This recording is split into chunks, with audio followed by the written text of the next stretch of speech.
Hey everyone, Caroline Schaefer here with another episode of the Radio Video Podcast. This week I got to speak with Keith Gibbs. He is a co-producer of Fayetteville Comic Con. Yes, we're actually having a real one in person this year. Last year they did it all virtually. I think we all know why. This year is the year of the Comic Con. So experience the most exciting live in-person show that Fayetteville has to offer. Fayetteville Comic Con is coming up next weekend, so June 19th and 20th. And you don't want to miss the details of everything that it's going to have to offer. So let's jump into the interview now and hear everything that Keith has to say.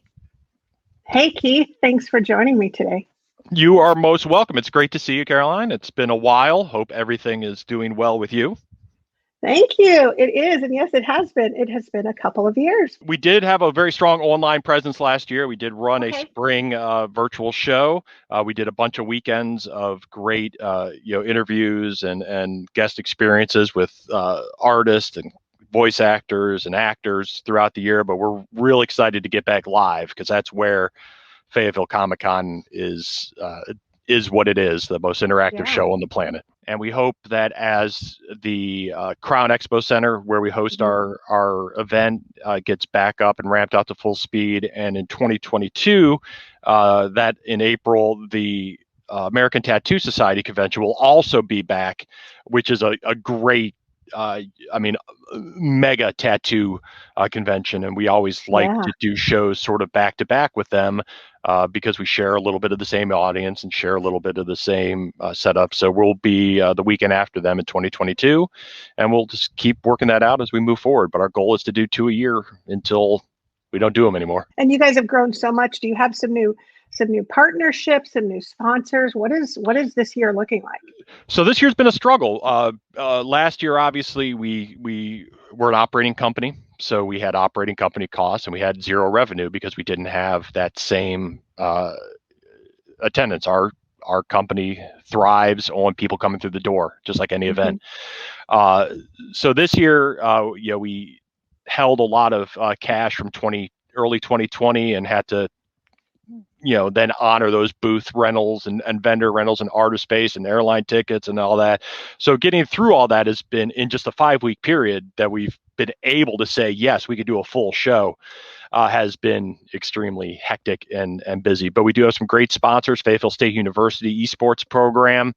The American Tattoo Society is one of our partners that is going to, that always helps with our show. We help with theirs, as well as a bunch of other small things that we're still working. Even a week before the show, we're still working on some final sponsorships and things to address some stuff that's popped up. One of those, just as an example, is the Crown, like many venues and stadiums now, has a clear bag policy, meaning no backpacks, no purses, no bags. Everything has to be, if you want to bring something in, it has to fit in a 12-inch by 12-inch by 6-inch stadium bag.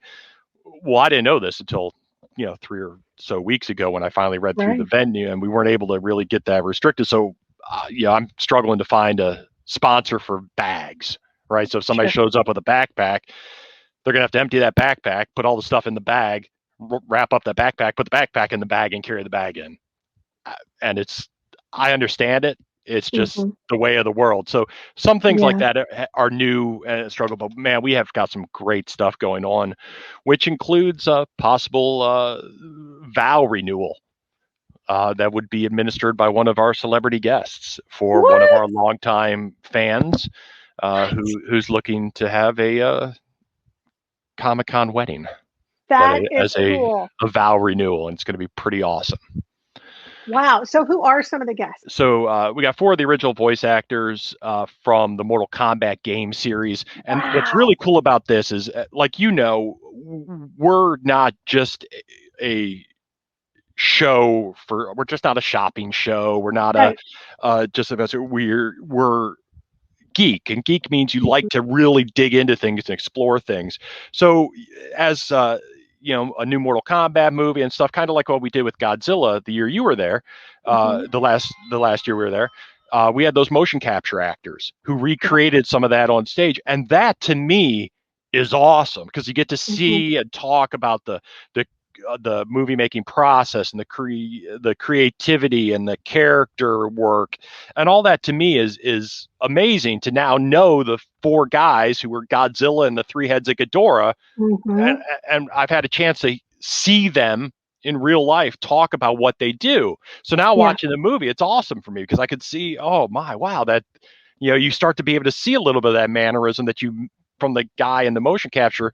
And so that's just so interesting. So what we wanted to do with Mortal Kombat this year is because there is such a new hype in a new movie out and a new version of Mortal Kombat thing. We went back to the well and we found four of the original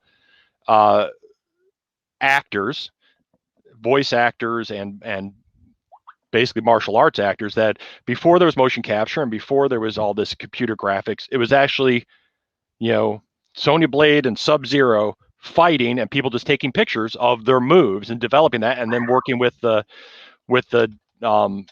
programmers to really be able to make those moves realistic. And granted, we're talking the early 90s, and you remember the first maybe Mortal Kombat game that was in the arcade, or Mortal Kombat 3, Mm-hmm. which was the first one that made it to the Sega and the other systems.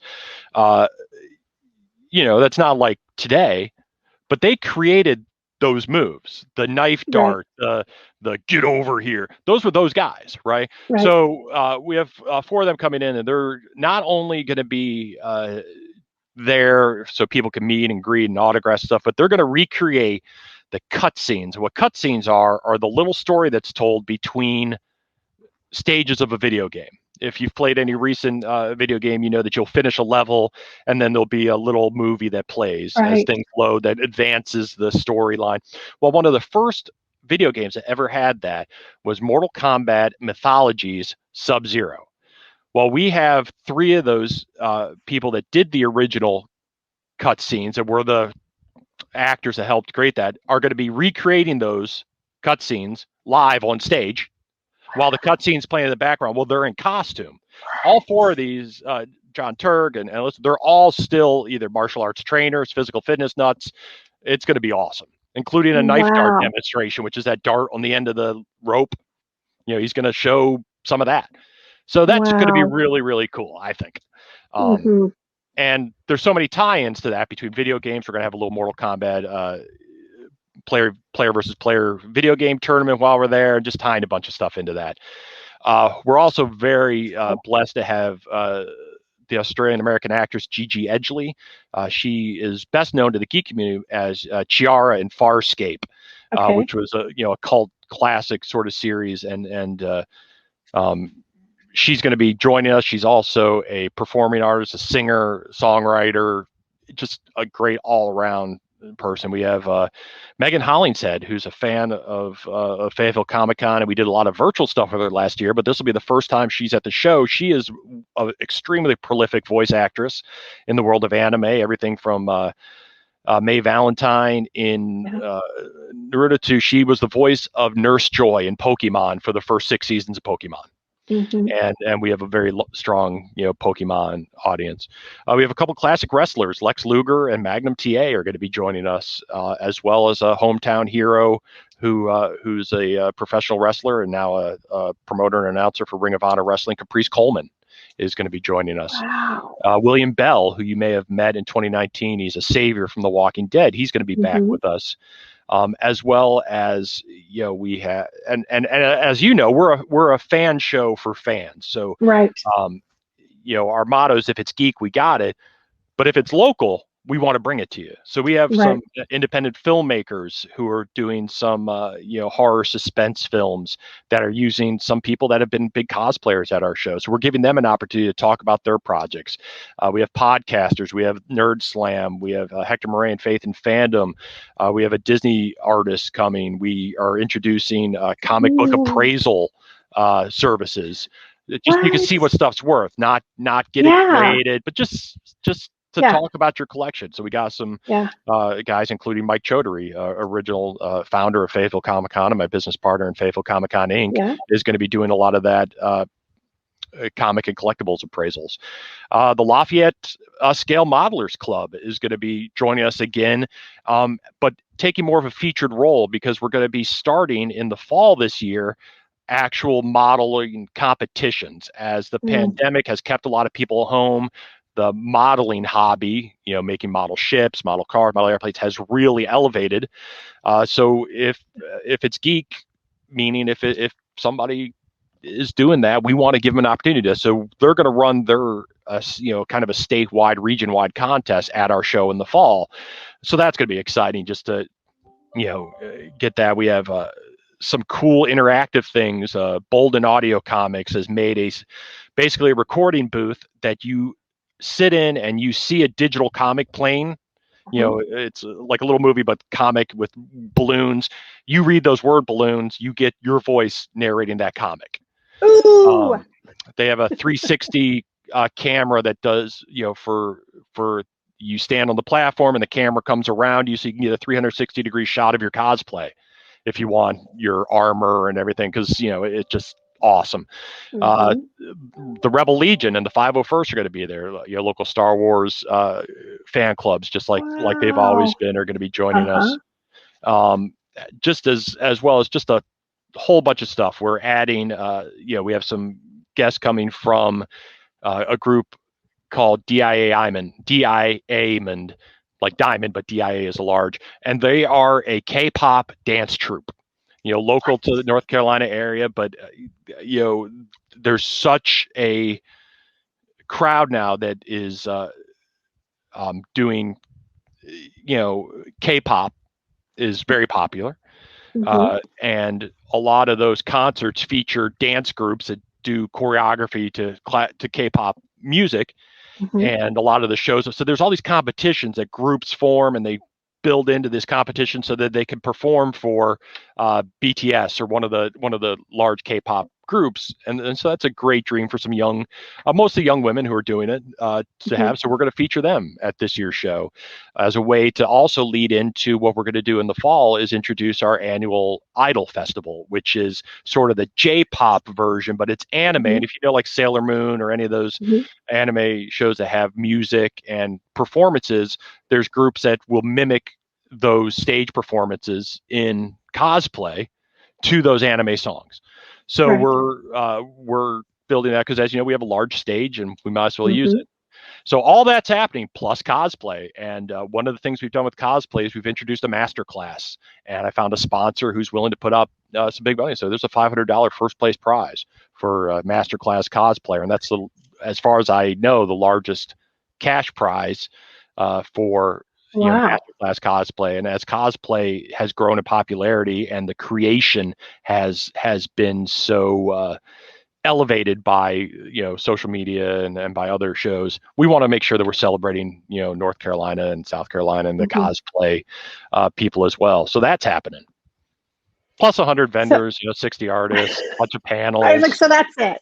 So that's maybe a couple other special things that are still in the works. Maybe a little Call of Duty esports tournament over at Fayetteville State University Saturday afternoon. It's kind of like a field trip for some people, so they can go into that lab space and we can promote that.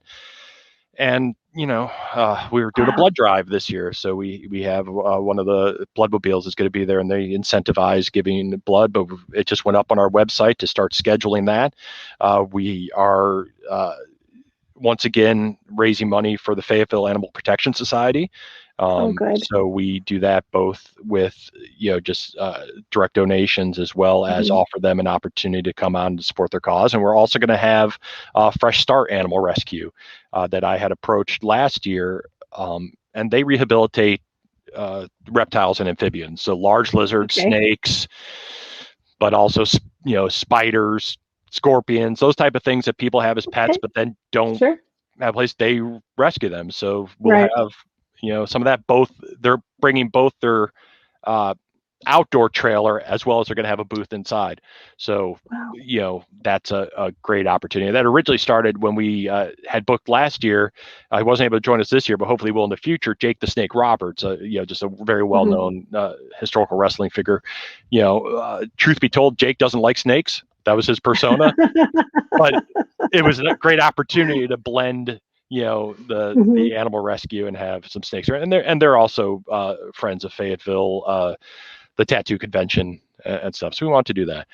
And man, it's just been something going every week. We introduced, we had a great opportunity this year to do a couple events leading up to the spring show. And we helped LJ Bowen's Purpose Over Popularity in the Cool Springs downtown district do Nerd Market just 4 weekends ago, which was held in the parking lot right behind the Art Center building there, around Hay Street in Fayetteville. And that was awesome, just to be able to once again get out and interface with people. But then I also got to go to the Sweet Palette afterward, and I had these little teeny cheesecakes. My daughter had a fabulous red velvet cupcake where she's mostly into the frosty, but I had a key lime mini cheesecake and then a banana pudding mini cheesecake. And those two were just absolutely amazing. So they're not a sponsor, but they're obviously friends of the show, and they have Yoo-Hoo. You can get. I know. Who has Yoo-Hoo? I know. Yoo-Hoo and that cheese. Oh my God, it was so good. So good. That's one of my favorite places because they make Fruity Pebble macarons, and their macarons are just fantastic. And it's such a cool space too. And I hope that we're going to do some other stuff there in the future, trivia nights or Nerd Slam. We want to make sure that, obviously, as you know, and everybody who lives in Fayetteville and hopefully will be watching this knows that, Fayetteville is more than just an Army base. But on that Army base, there are a heck of a lot of people that like anime and games and comic books. And there wasn't anything for them. And so when Mike and Pam started the show in 2015, there wasn't anything like this between a small show in Lumberton and anything that happened in Raleigh. So this gives such a great opportunity, and it's age 8 months to 98. I think we've probably younger and possibly older, but we are a definitely all ages con. We're a family friendly show. We're also one of the most affordable shows in the area. We keep our prices low on purpose. So $15 day ticket, $25 weekend pass. Obviously this year, because of no box office and some other things, there's some convenience fees and other stuff with the ordering, but we still, we haven't increased cost of tickets in 6 years because we want it to be accessible. And we want it to be affordable. Kids under 10 are free. The Crown Expo Center has free parking, which is just something you don't find almost anywhere, which is definitely a big drawing point. And, we have food trucks, we have music, we got, I don't know, it's everything. When does it start officially? And by the way, before you answer, I'm wearing my Captain Marvel necklace just for this conversation. But nobody knows who it is. Well, do I have a Captain? I don't have a Captain Marvel. I have a Miss Marvel up there. Yeah, I have something. I love Captain Marvel. From Carol Danvers. And I even dressed my dog. I have a little hoodie, and she's what you can hear in the background. I have a little hoodie for her, and then she's got the Captain Marvel. She's 14, so she agrees with me on everything. Well, my beagle and the Captain Marvel, leash, and I took her to the park, and they were like, "Oh, it's Wonder Woman," and I was like, No. Coloring's the same, but a little bit different. We got Paws and Claws Couture is going to be there, and they make those GEEK custom, leashes and collars and everything. Yeah, so they're going to be joining us as well as one of our vendors, friends of the show, and helping us raise awareness for animal protection, which is something really close and dear to both the Choudhuries and my family. But if you pre-purchase a ticket either through our website or through the Crown website, we're opening the doors at 9:30. We typically open them at 10, but we're trying to give a little bit of extra time and a little bit of extra incentive to buy your ticket early, because there's going to be a line out the door since there hasn't been that box office ability. So Saturday from 9:30 until 6 p.m. and Sunday from 9:30 until 6 p.m. Okay. And there's food trucks. So so listen, everyone. Food trucks, Italian. There's an Italian ice. I think there's a caramel corn, a kettle corn company this year. The Crown kind of handles all that for us. So I just throw ideas at them. But there's obviously going to be, some sweets, some proteins, everything you need. Plus the Crown are going to be selling the Crown's going to be selling their their staples, chicken and Right. hot dogs and stuff, pretzels. But one of the great things about having free accessible parking is if you want to bring a lunch, you're welcome to go out to the parking lot. You just can't bring that food into the show, right? Right. But you can get to your car and back in 5 minutes if you need to. It's not like Right. other places where it takes 20 minutes in a train. Right. So Right. Well, and that's, I mean, like, you can literally show up in the morning, wear your best cosplay outfit, or if you're like me, I don't have one, but I like to look at everybody else's. Your entire day can be spent, like, you can just spend your entire day, all your meals, just go have a good time. Absolutely. And there's always something going on the main stage. There's trivia happening almost every hour. Got a group 910 Comedy. They're a group out of Fayetteville that does trivia nights and things around. And they have it all set so you could just do the answer trivia contest on your phone, right? So they'll lead it from the stage, but everybody just with your smart device could just, answer around. And then, we'll have some other performances. Plus panels. Last time I was there, you had a whole area of like for like Magic, the game, and like D&D. So, are you going to have that? Yep. So we have a couple companies coming in who are running some role-playing game tournaments, some new things that they've done, and our gaming alley has gone sort of digital. One of the things, I mean, we've really looked at the social distancing questions and some of those requirements, and one of those things was, keeping people moving around so you can come behind and clean and sure. It's a little difficult to run card game tournaments like that versus some video game stuff where we can have somebody there wiping down all the controllers and you're only playing for like 5 or 10 minutes at a time in these person-on-person battles. That's awesome. I'm excited. Okay, so everybody be at the Crown Complex. Go online and purchase your tickets. Yep. www.fayettevillecomiccon.com. You can see some of our combo packages that have some guest experience and things as well. Or you can go to the Cape Fear Tix through the Crown Expo Center website and buy tickets there directly. Or you can go to any of your local comic book shops, Angry Comics, Dragon's Lair, or Crime Alley Comics and Collectibles in Lumberton, and you can purchase a ticket there. They each have their own independent QR code. You just scan it with your phone. They enter a code, do it online, and for that you save the convenience fees, that $5 a ticket that's the other system sets you. So it's always good to go support your local shops as well. If you're out there, you can check there or come the day of and participate in the chaos. Thank you for joining me for this week's A Radio podcast. I'd love to have you join me every week, so make sure and hit that subscribe button so you never miss an episode. Also, just a quick reminder that all the information shared here is the property of Array Publishing and Marketing, LLC. Always affordable, always positive, and always community-minded. See you next time.